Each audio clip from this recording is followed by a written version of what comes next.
Welcome to the CMO Chapter podcast, where we dive deep into the dynamic world of Chief Marketing Officers.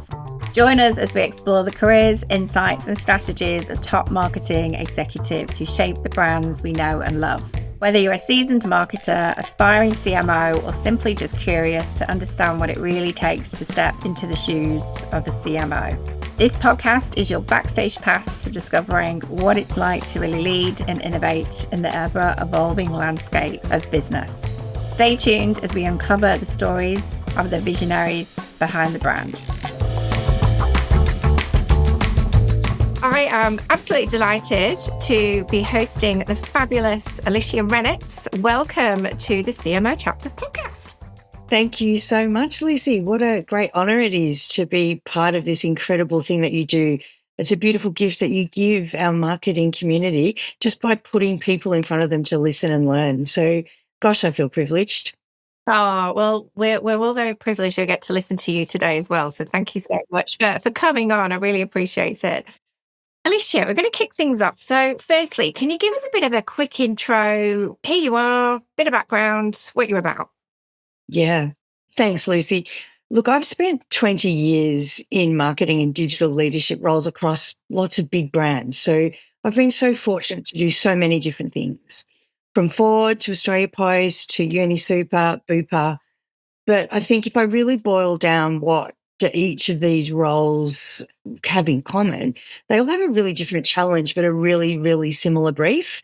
So something really wasn't working the way it should, and they needed someone to come in and help them change that. So I like to say I've reinvented myself so many times throughout my career, but I think I've helped brands to do that as well. So I think it's really only when you step back and have a real look at what is the glue that sticks your career together, that's when you can make it happen. And I guess whilst I've been doing that, I've also been reinventing myself personally too. So as you move through different stages and chapters of your life, raising a family, navigating challenges as a single mum, and having a career that's also going bananas, and now kids who are adults and don't probably need their mum the way they used to. So I think reinvention is something that you don't do once, is what I think anyway.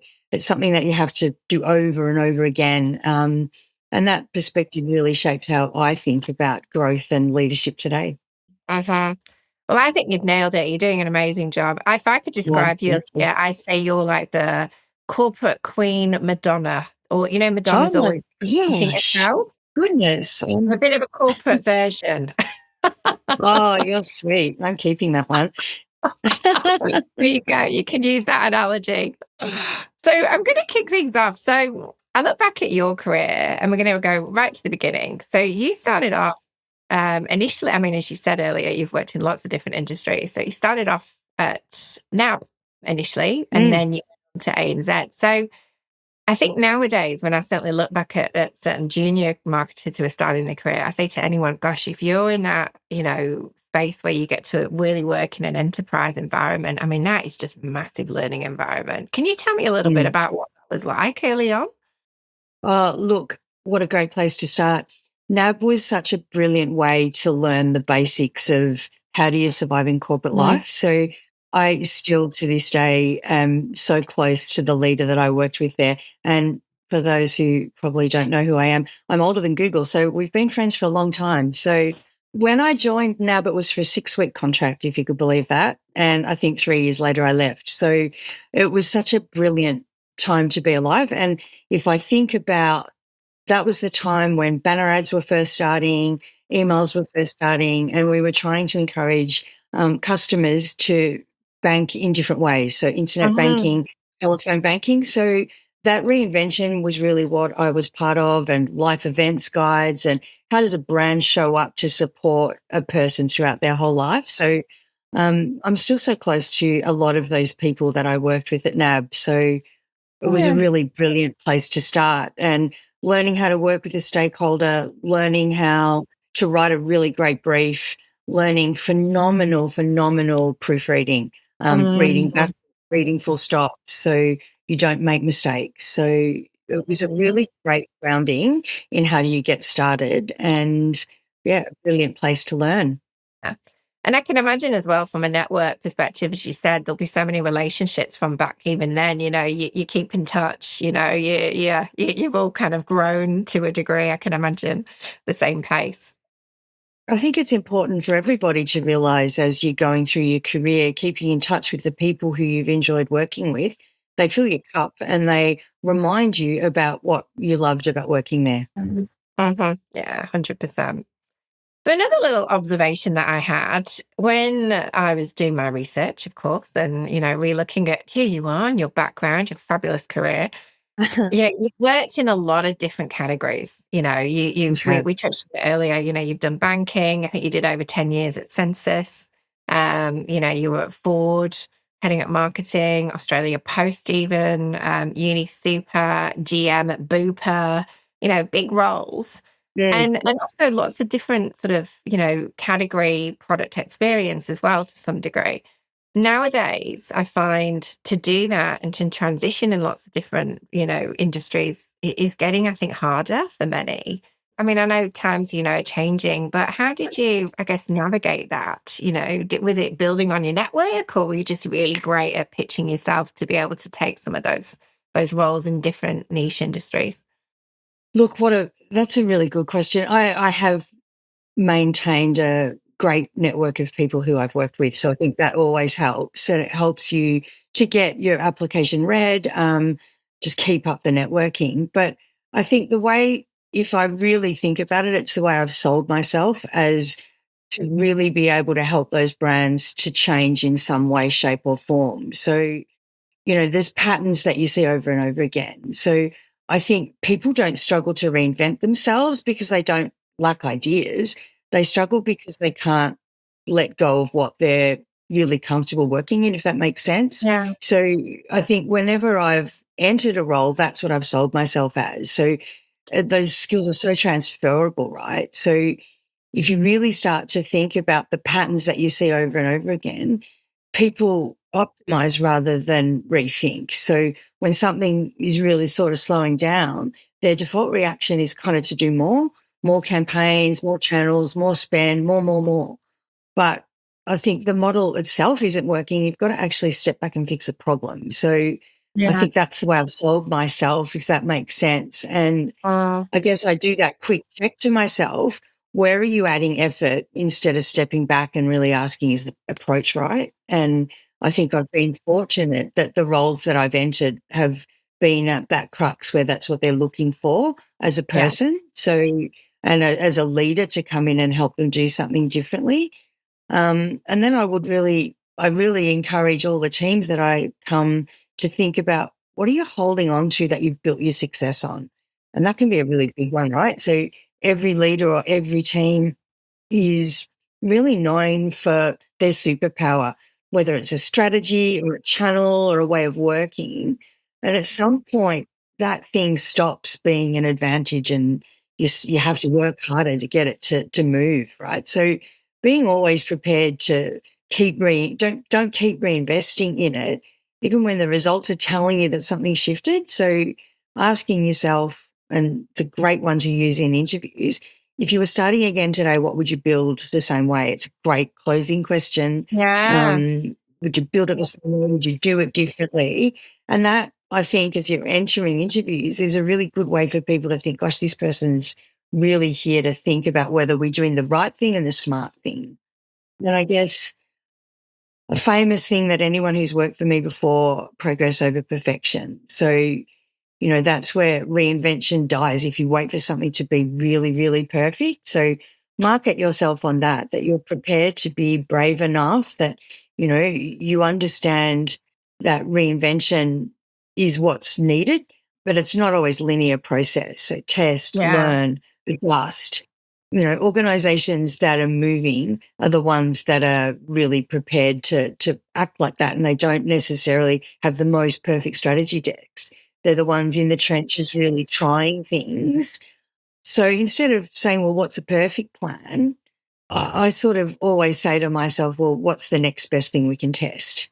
And that's kind of the way that I would market myself whenever I would go to these roles, because I've been selective in where I've gone. They've had a challenge. Mm. And I think as well, I really like the point you've made around, if something's not working, we don't need to do more of that. We need to start thinking a little bit outside the box. Yeah, please don't. Yes, please Yeah, do. yeah, yeah. Exactly. It's kind of almost, a bit of common sense, but you're so right. So many businesses do that often.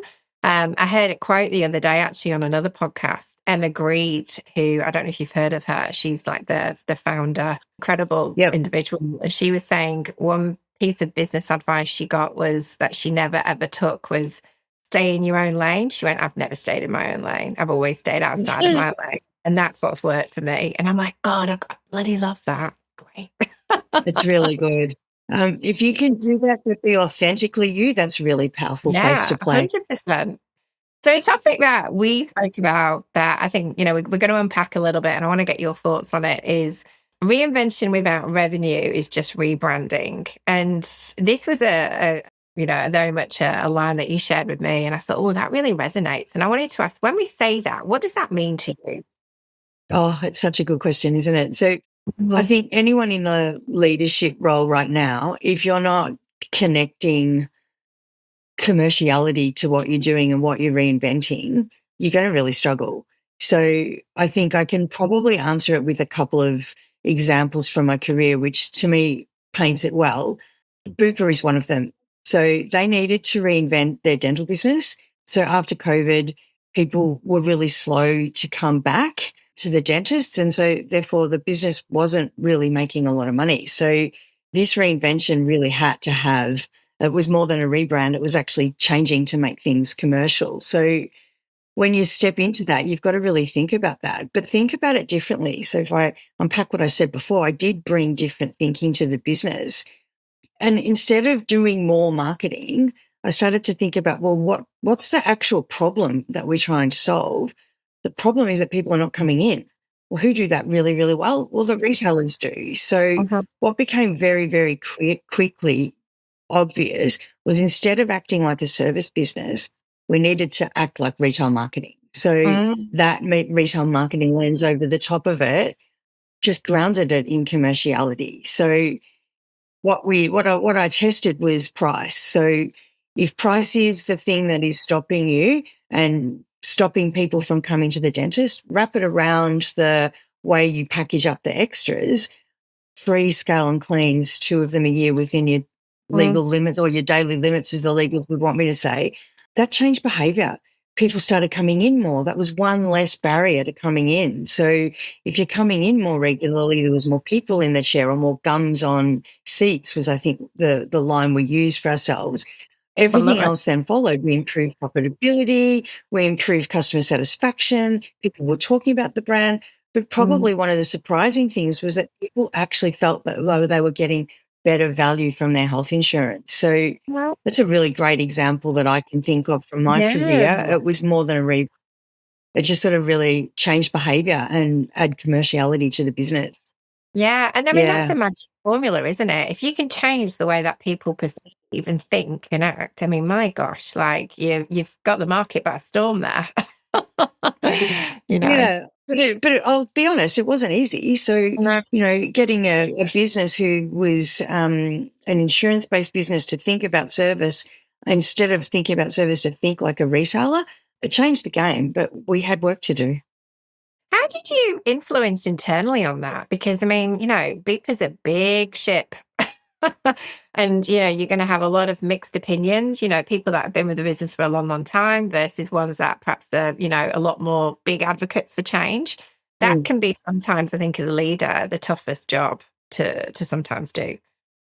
Look, the Bupa one, I'll be honest, it was everyone's top priority to turn the Yeah, business around. So it became the biggest thing at Bupa. And so it wasn't so much convincing them, it was working with that cross-functional team. got you. So that one was less of an influencing job because I took the role because they needed somebody to help them. So there was already a working group set up and that business turnaround was the most important thing.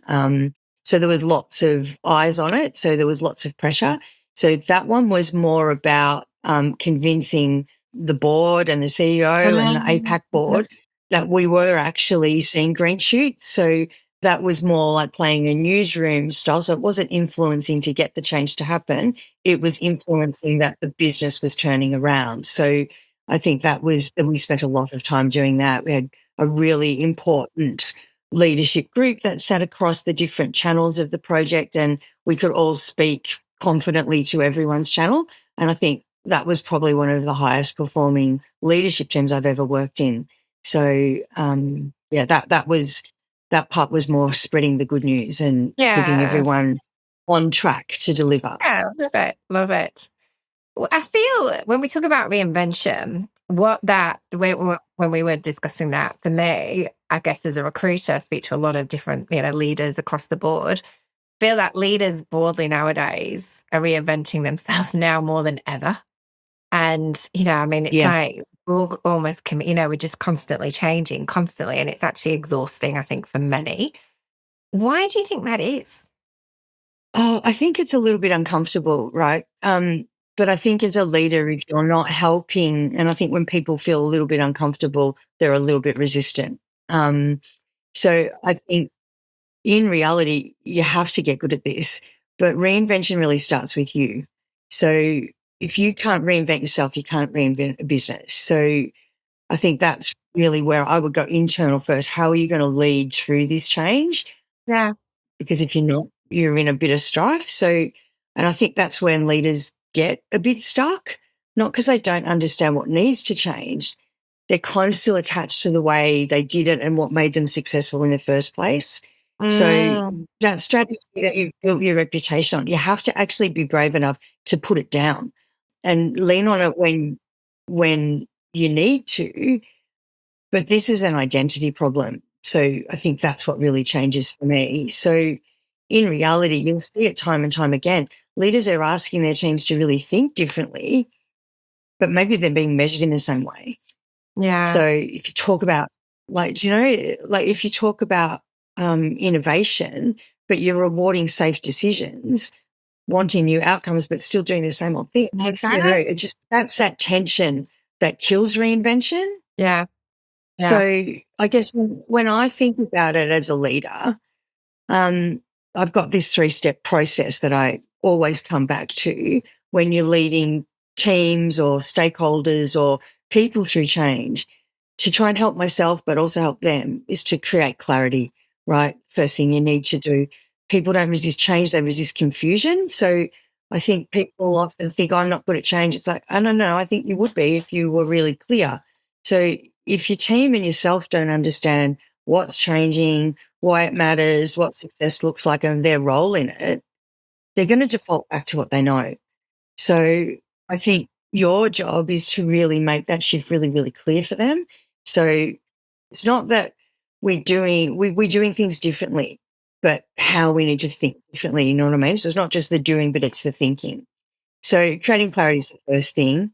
Making it a safe space. So I know that sounds easy, and I know that just sounds like something we would naturally do. Reinvention really requires people to let go of what they're really good at, and that can be really tricky. So allow those people to keep some of the things they were doing, but concentrate on building that muscle, because that's where their confidence is going to come from. So if people don't think they're going to be judged for what they're getting wrong, they'll stop changing. They'll just stop. So protect them and protect what they know. And your role is to create that environment where testing and learning is expected, not punished, right? It can be tricky. And as you're going in and you're manipulating change, it's really uncomfortable. So getting comfortable being uncomfortable and helping people understand that there's this messy middle that's in the middle of it, that you're not going to get to the end outcome without a bit of that messy middle, if that makes sense. Yeah. So explaining that through the safety is important. And I guess the third thing is to keep doing things. So creating that momentum. So it doesn't happen in one big move. It sort of happens in lots of little small micro shifts, and that builds confidence. So one test, one change, one proof point. And when people are then starting to get excited, they'll move with you because they can see that it's working. Yeah, they're on it. I think that's the part that people don't really talk about.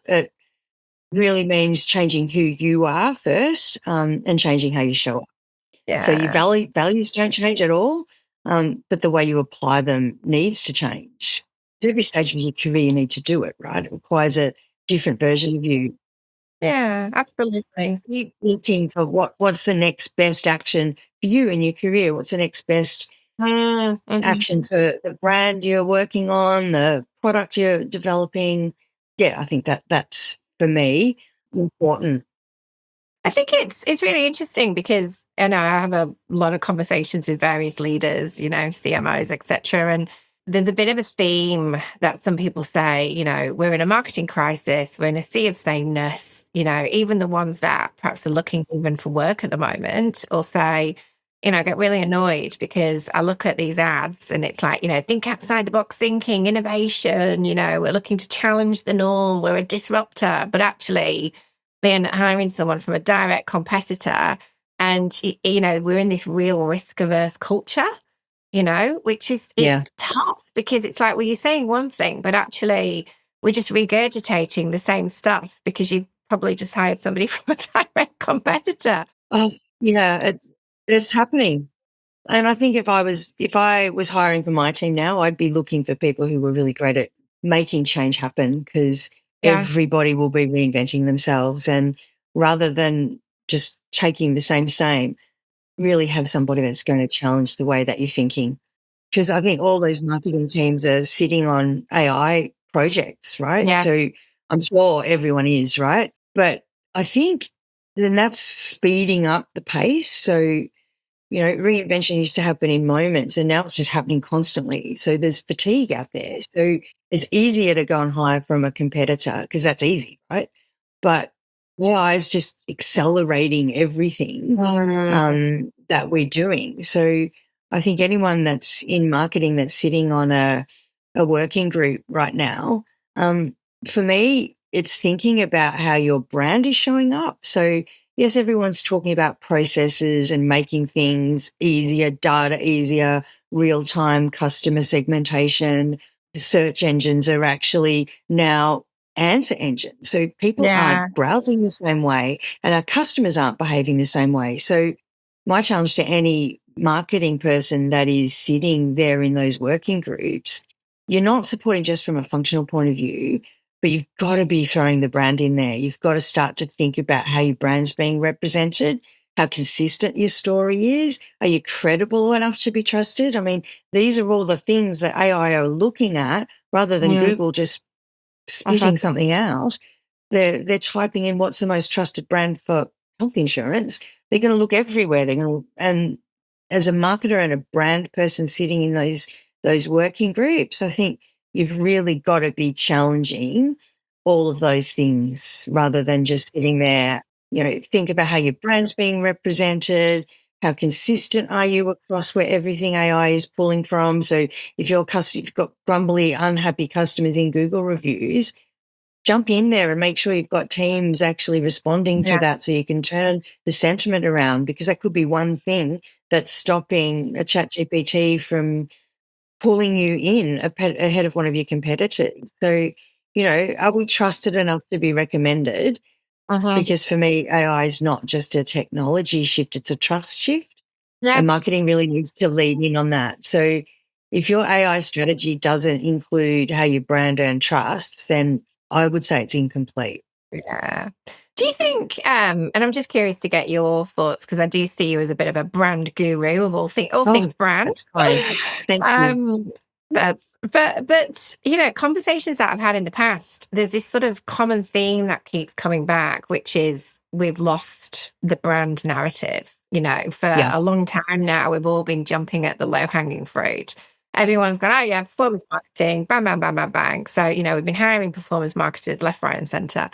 Whereas, and especially now, I think as businesses are now offshoring, certain functions of their marketing team, in say overseas, then I do worry about the integrity of some of these brands, the association with our Australian audience. You've got someone overseas doing social media. Well, they don't necessarily understand our market necessarily. No. So, great from a cost cutting perspective.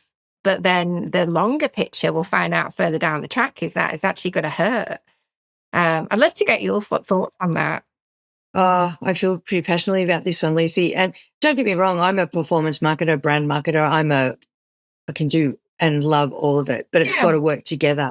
So I call it the system. So the system of your marketing needs every single one of those pillars to be working. I'm passionate about brand. I've helped so many brands to change the way they show up. And you're so right. It's all just becoming low fees, easy Yeah. access. It's all about cost of living.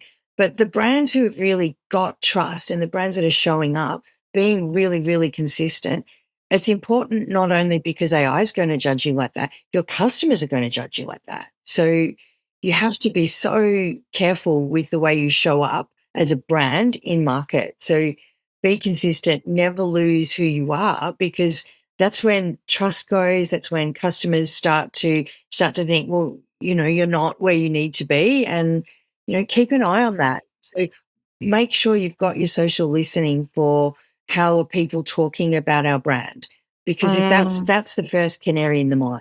People are starting to feel a bit on the nose about a certain brand or something that's happened.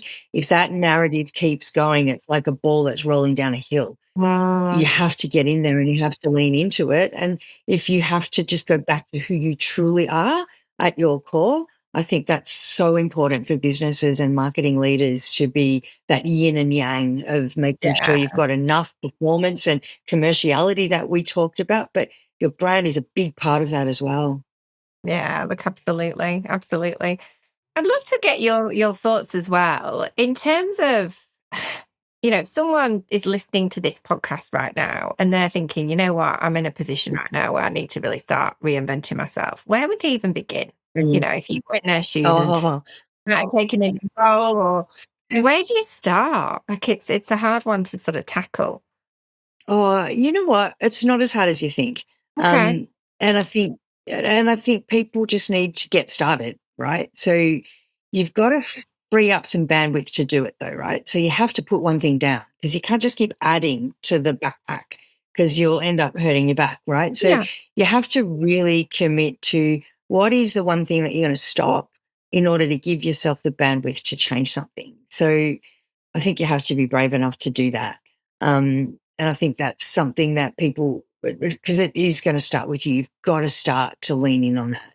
And I think that's something that everyone can be and should be doing. And then I think you have to just, good reinvention is not dramatic, it's disciplined, right? So Yeah. it happens when someone's willing to make the call on what it is they need to change, and you need to be disciplined about it. So it's like, I call it doing the reps. Yeah. So, stopping thinking, running one test, asking one better question every day, and then the ball starts rolling down the hill. So it's not as hard as people think. And I think that's really important to say, because when you talk about reinvention, it can sound so high in the sky, don't know where to start. Reinvention does require you to move away from something that you know. And that's sometimes before you're really certain about what comes next. Um, Mm. and not everyone's really comfortable with that. So you'll need leaders who are willing to lean into that discomfort, who are willing to open that challenge up, and really challenge what's been done before. And sometimes that, I talked about it before, that messy middle, it feels yuck. Just feels like we're not being ourselves, but you have to trust the people around you that they're testing and learning to find a better way. And if it's not a better way, at least you've learned what not a better way looks like. Yeah. Yeah. Yeah. Because, so I think, without any of that, reinvention slows down really, really quickly, not because people don't have that opportunity to see, but they don't feel supported to act. So, I've seen it on both sides. So Yeah. the best reinventions that I've led have been where there's been real alignment and trust with leaders. So where leadership is prepared to back you, even when you're not really proven yet, you're in that messy middle, there's enough green shoots, there's enough of that happening. And when there's that trust and that shared belief that there is a better way to do things, and I think everybody just needs to be calm and do one thing at a time, I think. And if you're not in the right environment to do that, that's a different question, right? Yeah. Yeah. Yeah. Yeah. Something you've said there that I think really resonates is trust from the top down. I think Yeah. Yeah, there's a big common theme, and again, it's not rocket science, but the happiest people I meet, certainly leaders, it's when, they've got the backing, they've got the trust, they've got, agreed timelines, everyone's on the same page, and there's no, hideous surprises along the way. There's no doubts or questions where it's making that leader think, oh God, we wanted this, now we're doing this, I'm being pulled from pillar to post. So I think trust is the Mm. big one. We need more of this, people. We do. Yeah, more of this, but also just I'm not going to say that it's easy, even when you've got that trust, right? So there will always be pressure from around you to go faster, do more, but be confident that your plan is enough. And if it's not, and if it's not enough, that's a question on you, right? So I think if you're really, and that can be storytelling, right? So if you're that Mm, confident in your plan, please make sure that you're showing everyone the green shoots that you're seeing and reminding people we were here and now we're here and we're moving there. I think it's oh, that narrative that gives the leaders around you the confidence that you have a plan and it's working, or if it's not, it's pivoting as it's shaping. Look, we learned that didn't work, but we're going to pivot here. That would be something I would keep in mind. yeah, yeah. What advice? I mean, there's people listening to this podcast that are also, I'm going to say, that mid management mark that, at some point in their career, they're hoping to one day become, I don't know, a GM or head of whatever it may be. Is there any advice? Because I know that you're very generous with your time, like you do a lot of mentoring as well to lots of, junior marketers. What advice are you giving some of these individuals if you're having conversations around people that, want to perhaps one day get to that, senior end, especially in this market, which we know, is a tough place? It's tough. Yeah, it is. It's tough. And, even grads starting out, I met with a grad last week and just getting started is the thing Mm, that I would always say, right? And I would be encouraging people to make sure that they're coming into the office when their boss is there, because that's when those conversations are happening around the water cooler. And don't always stay at home because you're invisible at home. So yeah. when you can be present, because that's when you're going to learn. It's certainly how I learned at NAB, and I think that's something to keep in mind. But I think getting yourself on cross-functional teams and understanding how the enterprise works is so important because Mhm. it changes the way you show up, and you're not just working in one little narrow silo. You understand how your part is playing across the whole org. So I think people need to understand that leaders look at an enterprise view, so start to think like that. And that just simply means think bigger than where you are. Because I think sometimes the way leaders speak, that enterprise level view, what does that mean? Well, it means Yeah. how does everything ladder up? And how are you playing the part in that? So get yourself on cross functional teams, ask to shadow people, and really be not afraid to take on a project or something that's outside your sphere of expertise to try and learn. So that's that one thing, right? Change one thing. And Yeah. this bit people don't like, and I get it. You've got to be a little bit of a chest beater yourself. So you do have to remind those people what it is that you've done. And as you're walking around the office and you're seeing leaders, those conversations that happen in the lift can be more important than you think. So when someone says, "How are you?" don't just say good. Talk about something you work on and talk about it with passion. So that's how you show up. Yeah. And I think a common trait that I see in like juniors or even like mid management that I've seen go on to do some great things, it's that attitude of curiosity, they're Spot naturally on. quite inquisitive. And I love that. And I think, oh, you'd make a really great recruiter, actually. But because Well, they would, because that means they're asking the right questions. So yeah. I think that's so important to get really curious and lean in and be comfortable being uncomfortable. All those Instagram quotes that we Yeah. see. Yeah. Um, Yeah. yeah, just remind yourself every day that you're awesome and you can learn something new every day. Yeah, absolutely. So finally, the big question, and it's a bit of a whopper, this one, which I like to just, land as a final question here. But in your view, are we entering, Mm. would you say, the most exciting time of being a CMO? Is this the era to be, given that we're in this AI world now, it's officially here, everyone's jumping on it. Or is it honestly the most challenging era as a CMO? What's your thoughts? Oh, I love this question. Well, I could have done the whole podcast on this, but I won't. Um, so this will come as no surprise. I think I was called Queen Madonna, which I'm not sure I can take, but I am the queen of reinvention, right? So now this era is about reinvention. So for me, it's as important as when we first started doing banner ads, as we first started understanding what Google was going to do for our business. This is that tipping point, but Mhm. you'll have to be commercial. So because I am a commercial marketer and I love understanding what levers I push and pull and what revenue does that bring back to the business, I'm so excited about it. So I went in and learnt all about that on when digital first became a thing. So learning AI, how you actually monetize that now, that'll be the difference between Yeah. someone who's going to coast along and someone who's going to take those massive steps. And I have seen it before. So I'm personally super excited because reinvention never really stops, right? It just shows up in different ways. So that to me is exciting. Sometimes it's performance. Right now it's all driven by AI, but underneath all of that, the pattern's the same. So little Miss Reinvention thinks it's the best time. So I Love it. personally can't wait to see what happens next. Yeah, love it, love it. Look, I'd agree. I think it's a bit of a cocktail. People keep telling me, what's the market like? And I keep saying, my famous line, it's a hot bubble bath of change. But the ones who are Yes. it, and getting on board with that attitude and that positivity, I think they're the ones, honestly, I agree, are going to go far.